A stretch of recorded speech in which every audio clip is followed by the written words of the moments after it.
کوئی بندہ بریانی کھانے کے لیے بیٹھا اور بریانی ذائقے دار نہ ہو تو وہ کھائے گا؟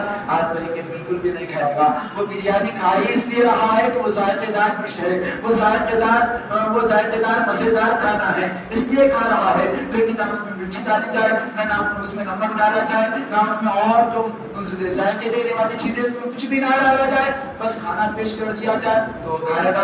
آپ کہیں گے نہیں کھائے گا. کیوں نہیں کھائے گا؟ اس لیے کہ وہ ذائقے دار نہیں ہوگی. یہی ہے جب تم نماز پڑھ رہے ہو, بغیر ذائقہ نماز پڑھ رہے ہو, بغیر ٹیسٹ والی نماز پڑھ رہے ہو, بغیر مزیدار نماز پڑھ رہے ہو, آ رہے ہیں الحمدللہ پڑھ رہے ہیں, سورہ پڑھ رہے ہیں, مارکیٹ کا چکر لگا رہے ہیں, سوچ ہماری بازار میں, سوچ ہماری شاپ پر, سوچ ہماری کارخانوں میں, سوچ ہمارے سارے راستے گھوم رہی ہے, اس لیے غیر مزیدار نماز ہو رہی ہے. لیکن کوئی اس کو مزیدار بنانا چاہتا ہے, جس طرح بریانی کو مزیدار بنانے کے لیے اس کی ساری اشیاء کو ڈالنا پڑتا ہے, اس کی کئی سی چیزوں کو ڈالنا پڑتا ہے.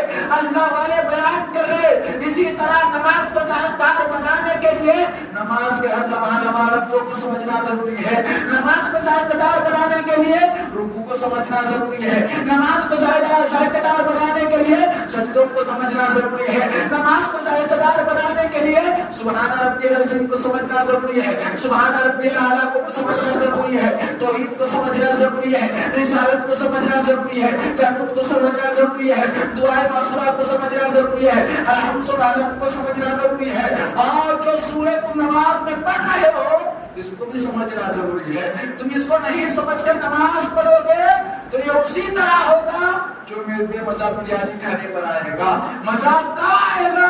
جب بندہ اپنے آپ کو خدا کے ساتھ میں ڈال کر کے رب کی بارگاہ میں سجدہ کرے. جب وہ نماز میں ٹھہرے تو اسے نہ گھر یاد آئے, جب وہ نماز میں ٹھہرے تو نہ اس کے کارخانہ یاد آئے, جب وہ نماز میں ٹھہرے تو نہ کوئی اس کی معاملات, اس کے وجوہات نظر آئے. بس جب وہ نماز میں ٹھہرے اس بیان کے ساتھ ٹھہرے کہ خدا مجھے دیکھ رہا ہے, خدا میرے روبرو ہے, خدا میرے سامنے ہے. جب اس چیز کے رسالت سے ٹھہر جاتا ہے تو پھر اللہ رب العزت اس کے لطف و مزے سے نماز دیتا ہے. خدا را ان چیزوں کو سمجھیے, ان معاملات کو سمجھیے. ان چیزوں کو سمجھ کر کے اگر کوئی نماز پڑھے گا تو نماز اس کی ایسے قبول ہوگی, ایسے کی نمازیں قبول ہوتی ہوگی, وہ اللہ کی مرضی ہے.